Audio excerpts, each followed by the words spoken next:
Hello and welcome to Indus News with me, Osman Lone. Well, we begin this hour with our top story, and that's in Syria, where government airstrikes killed 3 people in northwestern Idlib. Officials said 5 others were wounded in the strikes, which hit a hospital and a mosque. The hospital's director said 6,000 people were inside the facility at the time of the attack. Idlib is the last major rebel-held stronghold in the country after 8 years of war in Syria. According to the United Nations, thousands of people have been killed in the war since 2011.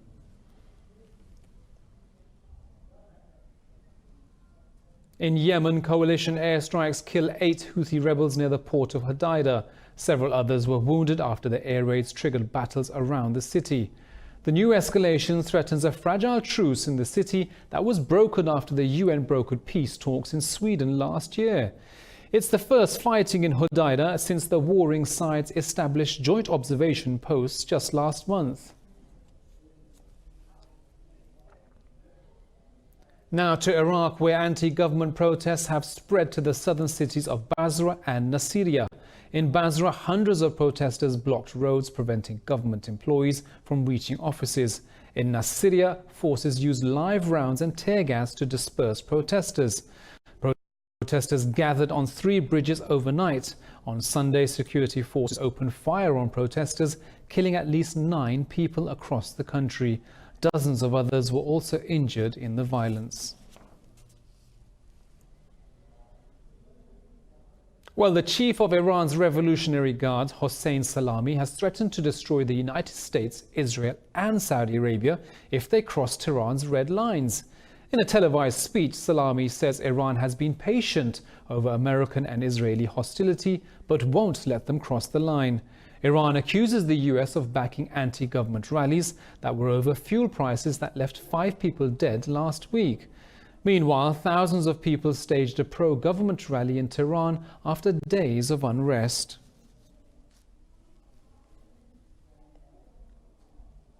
Now, as the crisis in occupied Kashmir continues, India has barred a fact-finding delegation from visiting most parts of occupied Kashmir. They also confined them to a hotel in the capital of Srinagar. The Concerned Citizens Group said police stopped them from going to Pulwama and Bugdam. Former Union Minister Yashwant Sinha is leading the delegation. The minister has earlier criticized India's claim of normalcy inside Kashmir and said a humanitarian crisis is brewing in the valley. Occupied Kashmir has been under a curfew and communications blackout since India stripped the region of its autonomy on the 5th of August.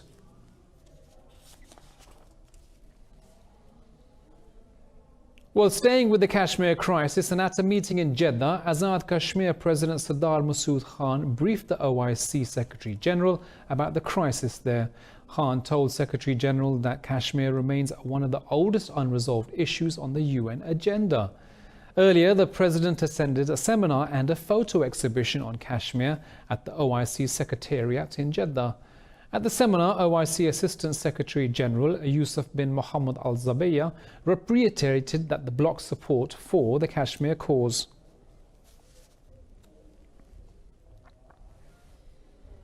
US Defense Secretary Mark Esper has sacked Navy Secretary Richard Spencer over his handling of a Navy SEAL's misconduct case. Naval SEAL Edward Gallagher was demoted after being convicted for posing with a dead body during his deployment to Iraq in 2017. But President Donald Trump intervened in the case and restored his rank. However, Spencer wanted Gallagher to resign, sparking tensions between the military and the White House. In his resignation letter, Spencer criticized Donald Trump, saying they don't hold compatible views on key issues. Now to Israel, where Prime Minister Benjamin Netanyahu's Likud party decides to hold a leadership vote after his indictment on corruption charges. But they did not mention whether the vote will be held before the dissolution of the parliament on the 11th of December. A lawmaker within the Likud party has called for the primary elections after the indictment of the Prime Minister. Last week, Netanyahu was charged with bribery, fraud and breach of trust in a series of corruption cases. He's accused of receiving gifts from businessmen and giving out favors for positive press coverage. Well, Israel is set to become the world's first democracy to expel a Human Rights Watch country chief. Officials said Omar Shakir will be deported for backing the boycott of Israeli products made in illegal settlements. Human Rights Watch Executive Director Ken Roth criticized the decision. The organization said Omar Shakir will continue his work from a neighboring country. Israel accuses the official of being a supporter of a Palestinian movement against the occupation of its territories called the BDS movement. Now, in Lebanon, thousands of people have protested against alleged American meddling in the country's affairs. Last week, former Ambassador Jeffrey Feltman told Congress that Washington supports protests against the Hezbollah party. The protesters marched to the U.S. Embassy in Beirut and attempted to cut the fence near its building. Security forces quickly fired tear gas to disperse them. Demonstrators say they will not accept any foreign interference in the country's internal matters.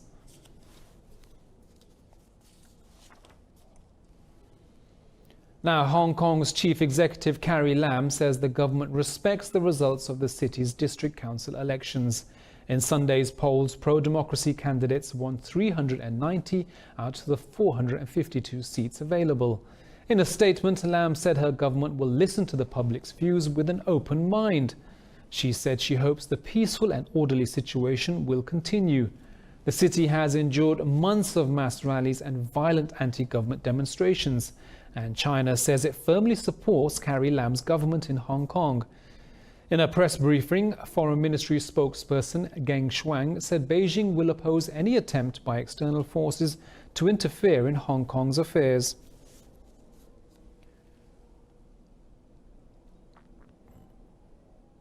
Well, political analysts have slammed American interference in China's internal affairs.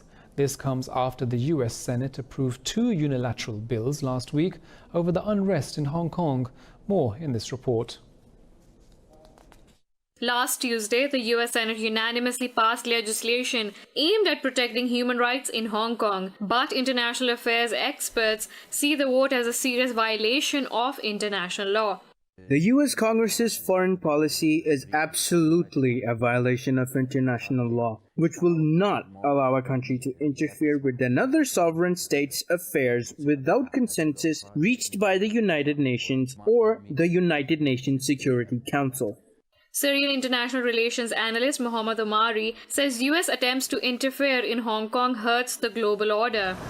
The U.S. interventionist policy is hurting global stability and security and is further disrupting the global order. And this will lead to more chaos in the world order, whether in China's Hong Kong, Syria, Iran, or Venezuela.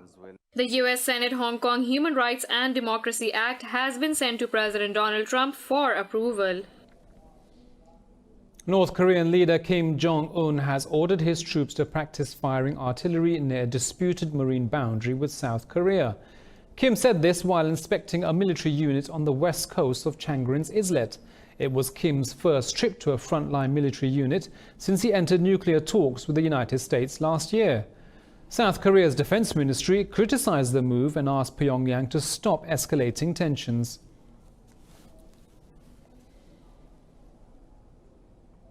Now in Pakistan, the Netherlands' Queen Maxima has met with Pakistan's Foreign Minister Shah Mahmood Qureshi in Islamabad. They discussed opportunities for socio-economic development in the country. Qureshi said Pakistan gives importance to its relations with the Netherlands. The Queen is on a 3-day visit to Pakistan as the United Nations advocate for finance and development. During the visit, she will meet President Arif Alvi and Prime Minister Imran Khan. Pakistan's Foreign Office said Queen Maxima will also attend the launch of the micro-payment gateway system.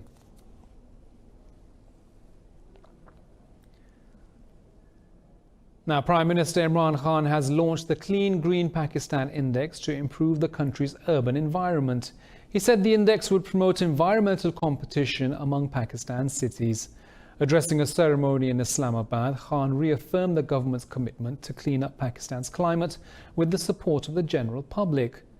He said the government will oversee tree plantation campaigns in specified areas of all cities. Khan said every state institution and young people should become part of the initiative to fight environmental degradation.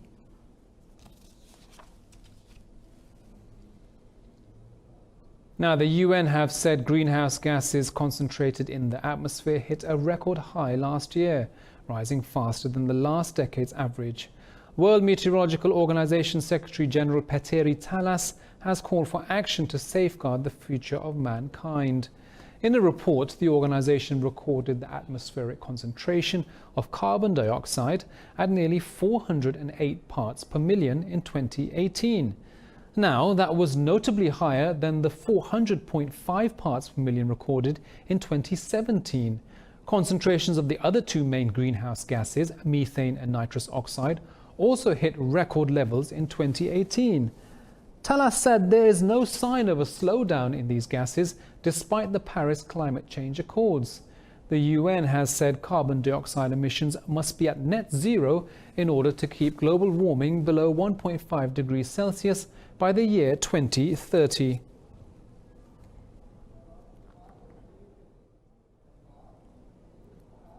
Well, we'll be back with more news from around the world right after this short break, so do stay with us.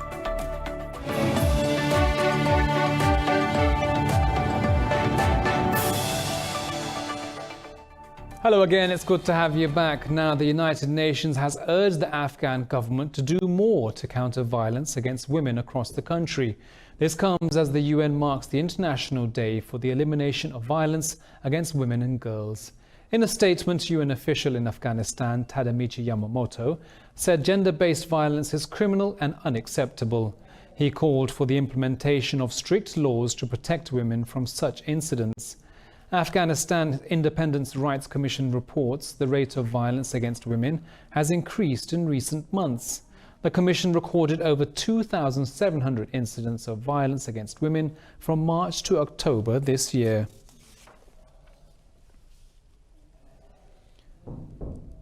Well, in other news, in Italy, X-rays showing the broken bones of victims of domestic abuse are on display at a hospital in Milan. The exhibition coincides with the International Day to End Violence Against Women. More in this report. Trauma surgeon Maria Grazia Vattori has been practicing medicine for 26 years. During her career, she's dealt with numerous battered women. She wanted the public to see these patients' X-rays so they can observe the stark reality of domestic violence firsthand. Racconta la realtà. This exhibition tells the story of reality. It is not fiction. We could also have exposed photos of bruises, cuts, burns, people disfigured with acid, but we didn't want to do that. Ma non volevamo fare questo. 142 Italian women were killed in acts of domestic violence in 2018, while 538,000 were targeted with physical or sexual violence by their partners over the past 5 years. Most women are still reluctant to report such crimes, meaning these are very conservative figures.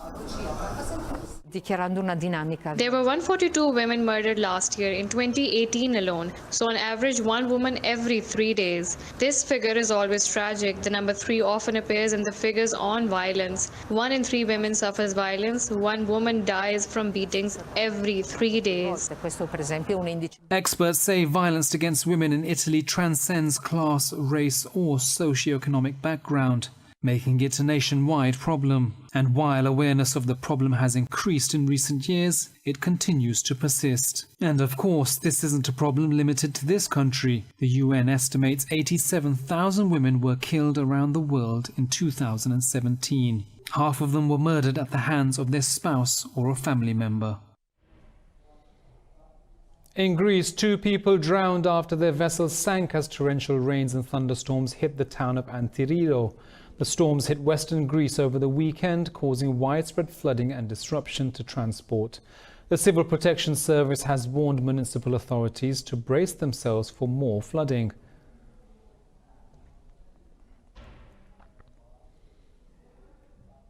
Ten people died after a passenger bus plunged into a ravine in central Peru. 20 others were injured in the incident. Local media says the bus was carrying 50 passengers when it fell 200 meters into the gorge. It said a preliminary probe shows the bus driver lost control of the vehicle because of rain.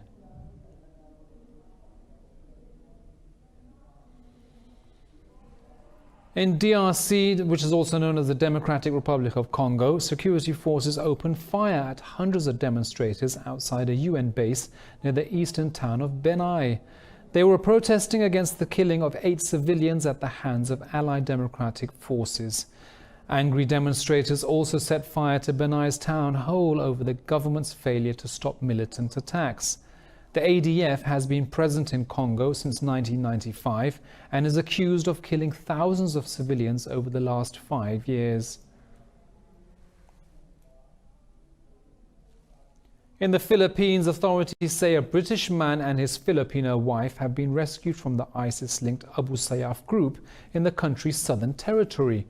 The Philippine army says they recovered the pair after the kidnappers fled their military operation. Alan Arthur Hirons and his wife Wilma were taken back from their beach resort on the island of Mindanao by 4 armed men on the 4th of October. The British Embassy in Manila confirmed the couple had been rescued and thanked the Philippine authorities.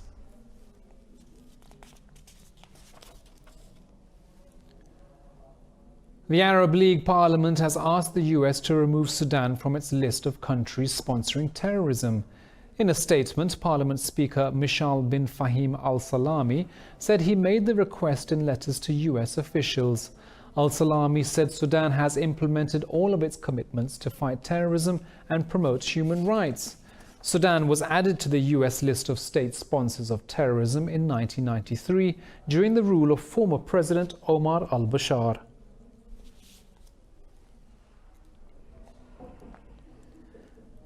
Well, in other news, in China, researchers have discovered a large number of precious wild animals and plants in southwest Yunnan province.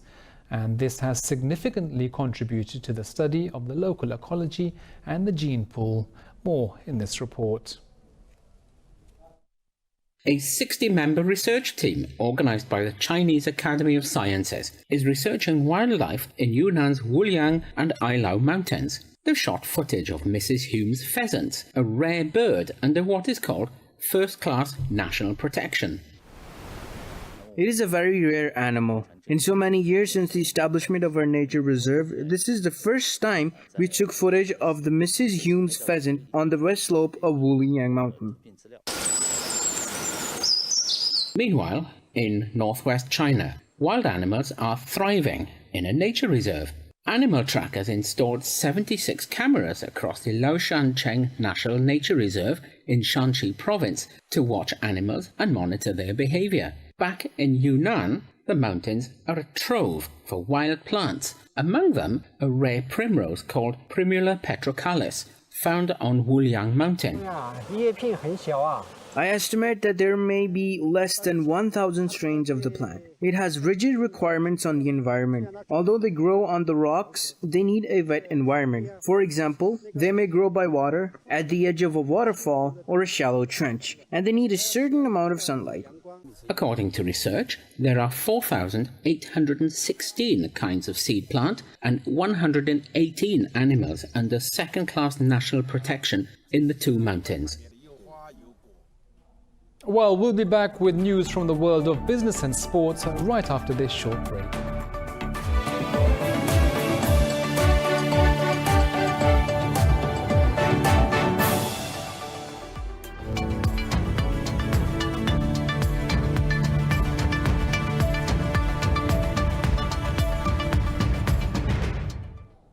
Hello again, welcome back. Now in business news, Louis Vuitton's French owner Bernard Arnault has reached a deal to buy the iconic US jeweler Tiffany & Co. for over $16 billion. The luxury brand has committed to paying $153 per share against its original offer of $120 last month. In a joint statement, the company said the Tiffany's acquisition will strengthen Louis Vuitton's position in the jewelry market and increase its presence in the US. They expect the deal to be closed by the middle of next year. Analysts say the acquisition could allow Louis Vuitton to challenge its regional rival Richemont.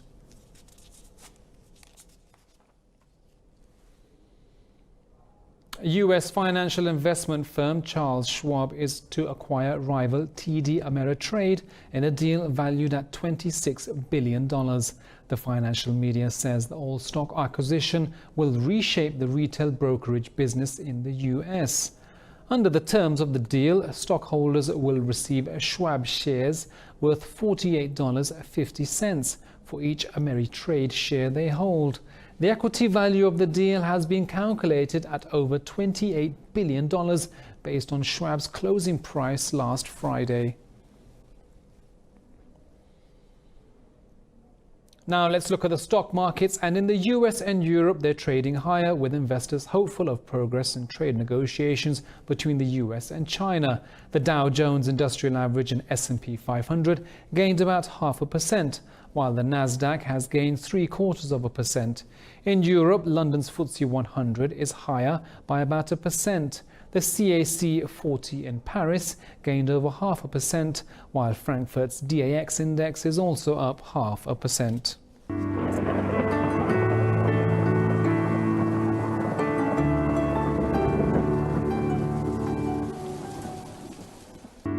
Well, it's 17 degrees here in Lahore, but let's take a look at the weather around the world.